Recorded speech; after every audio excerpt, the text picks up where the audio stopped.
नमस्कार मित्रांनो, मी आज आलेलो आहे बोरी, तालुका जिंतूर, जिल्हा परभणी. बोरीमधील प्रतिष्ठित व्यापारी आणि निर्मल सीड्सचे डिस्ट्रीब्युटर श्रीपाद कृषी केंद्राचे मालक श्री पांडुभाऊ हरकळे यांच्याकडे. तर पांडुभाऊ यांच्याकडे गेल्या 7 वर्षापासून ते आपल्या निर्मल सीड्ससोबत जोडले गेलेले आहेत आणि आपल्या निर्मल सीड्सचे प्रोडक्ट विकत असताना त्यांना जे अनुभव आलेले आहेत, जे त्यांना समाधान आहे, याच्याबद्दल त्यांची जी प्रतिक्रिया आहे ती आपण त्यांच्याकडून जाणून घेऊया. नमस्कार भाऊ. नमस्कार. बरं भाऊ, हे निर्मल सीड्सचे ज्यावेळेस तुम्ही 7 वर्षापासून जोडले आहात आणि हे प्रोडक्ट विकत आहात, तर मार्केटला हे प्रोडक्ट विकत असताना ज्यावेळेस तुम्ही शेतकऱ्यांना हे प्रोडक्ट देता त्यावेळेस तुम्हाला कसे, म्हणजे त्यांची प्रतिक्रिया कशी येते आणि तुम्हाला काय वाटतं या प्रोडक्टबद्दल? सर्वप्रथम शेतकरी आल्यानंतर जेव्हा आपण प्रोडक्टची माहिती सांगण्या अगोदर जेव्हा निर्मल या कंपनीचं नाव घेतो तर 99% त्या शेतकऱ्याचं समाधान झालेलं असतं की बाबा निर्मल या सीड कंपनीचे प्रोडक्ट सर्व चांगले आहेत. मग ते बाई पावडर असो आणि त्यातूनच गेल्या 2 वर्षापासून जे काही सर्व पिकाशी वरदान ठरलेलं जे प्रोडक्ट आहे निर्मल कंपनीचा, तो आहे रायझामिका, जे की कमी खर्चामध्ये तुम्हाला उत्पादन आणि पिकाची जी क्वालिटी आहे ती सर्व परीनं तयार करण्याचं काम हे रायझामिका करतं. ही रायझामिका तुम्ही सीड ट्रीटमेंटपासून तर फवारणीपर्यंत कुठेही स्टेजला हे वापरू शकता. जमिनीचं पूर्ण कस भरून काढण्याचं काम हे रायझामिका करतं. जे NPK स्थिर स्वरूपामध्ये जमिनीमध्ये पडून आहेत त्याची अपटेक करण्याचे 100% काम हे रायझामिका करतं. रायझामिका बायो फर्टिलायझर असून जमिनीची कुठली नासधूस न करता जमिनीची ग्रोथ सुधारण्याचं पण एक चांगलं काम करतं. त्याचबरोबर निर्मल कंपनीचं जे आपण बायोफोर्स बुलेट नावानं जे विकतो, या प्रोडक्टबद्दल मी खूप कमी काही सांगायला असं शेतकरी सांगतात. जवळपास माझ्याकडे 4-5 शेतकरी अशा आहेत की ते फक्त नगात नाही तर पेटीने घेऊन जातात त्या मटेरियल.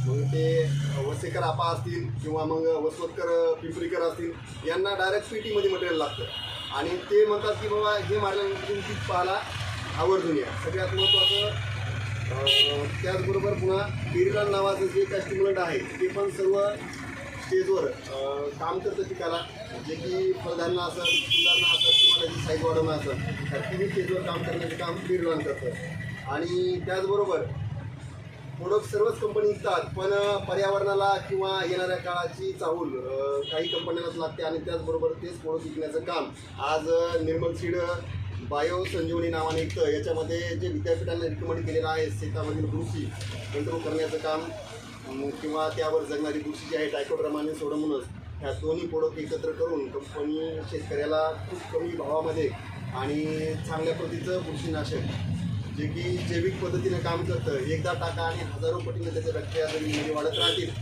या पद्धतीत काम करणारं बुरशीनाशक शेतकऱ्यासाठी एकदम वरदान ठरत आहे. तर शेतकरी याचे रिझल्ट घेतात. दिल्यानंतर त्यांना मार्केटचा कुठलाही प्रोडक्ट वापरल्यानंतर रायझामिका आणि बायो संजीवनी जर हरभऱ्या पिकाला जर लावलं तर आम्हाला गेल्या 3 वर्षाचे असे रिझल्ट आहेत की नामांकित कंपन्याचं कुठलंही तुम्ही प्रोडक्ट घ्या, नाव घेणार नाही आणि त्याच्यासोबत तुम्ही रायझामिका आणि बायो संजीवनी लावून द्या. प्रत्येक एकरला 100 ग्राम रायझामिका आणि 500 ग्राम बायो संजीवनी हे जर प्रोडक्ट जर तुम्ही लावून त्याची जर पेरणी केली तर फर्टिलायझरचंही प्रमाण तुम्हाला कुठेही कमी जाणवणार नाही आणि झाडाची शेवटपोस्टोर म्हणजे हार्वेस्टिंग होईपर्यंत क्वालिटी ही वेगळी राहील. आणि हे मत वैयक्तिक माझं दुकानदार या मतानं नाही आहे, तर शेतकऱ्याचे जे रिप्लाय गेल्या 2 वर्षात येत आहेत त्यावर मी तुम्हाला सांगत आहे. तर सर्वांना अशी कळकळीची विनंती की बायो संजीवनी आणि रायझामिका कमीत कमी 2 एकरसाठी तरी आपण वापरा, जेणेकरून रब्बीमध्ये रूट डेव्हलपमेंटचं काम खूप चांगलं असायला पाहिजे, जेणेकरून मर कमी राहील आणि मुळा जर वाढल्या तर जे काही NPK जमिनीमध्ये पडून आहे ते पण त्या चांगल्यापैकी मिळून जाईल. याची खात्री आणि आम्ही घ्यायचा असेल तर 1 वेळा 2 एकर क्षेत्रासाठी फक्त रायझामिका आणि बायो संजीवनी हे पिकाला तुम्ही सीड ट्रीटमेंटला वापरा आणि त्याचे रिझल्ट घ्या. माझे 2 शब्द थांबतो. बरं भाऊ, आणि थांबतो. दरवर्षीप्रमाणे यावर्षी थोडं पावसाचं प्रमाण कमी आहे, मौचर कमी आहे आणि जर आपण रायझामिका आणि बायो संजीवनी शेतकऱ्यांना दिलं तर कमी मौचरवर सुद्धा जे की जर्मिनेशन म्हणतो आपण, उगवण क्षमता, ती उगवण क्षमता चांगली होईल आणि तुम्ही पाठीमागं 2 वर्षापासून तुरीचं प्रमाण कमी झालं होतं. गेल्या वर्षी तुम्ही बऱ्याच शेतकऱ्यांना तुरीसाठी सुद्धा हे प्रोडक्ट दिला ड्रेंचिंगला. तर असे तुरीचे काही शेतकरी आहेत का की ज्यांनी तुम्हाला येऊन सांगितले किंवा आम्ही मुंजाभाऊ राष्ट्रीय म्हणून एक शेतकरी आहेत, त्यांना आम्ही स्वतः साहेब आणि मी दोघं त्या प्लॉटवर गेलो. आपण त्यांना दिलेलं होतं. त्यांना 50% तुलना ते टाकलं होतं आपलं रायझा आणि बायोसिंग आणि त्याच्यानंतर त्यांनी पाठीमागं पाणी दिलं. जिथं आपलं हा प्रोडक्ट गेला नव्हता तिथं मरीची संख्या 70 ते 40% जास्त होती, 40 ते 70% जास्त होती. आणि जिथं हा प्रोडक्ट सोयाबीन निघाल्यानंतर दिलं होतं तर त्याचे रिझल्ट 1 नंबर आले. आता दव पडत आहे, ज्यांच्याकडे पाणी नाही आहे पण जमिनीमध्ये सकाळी सकाळी मॉइश्चर आहे आणि सोयाबीन निघाल्या जरी तुम्ही ड्रिंचिंग केली तरी याचे बरेच फायदे होतील. आणि सगळ्यात महत्त्वाचं तूर या पिकाला खरंच रायझामिका आणि बायोसिंग वरदान आहे.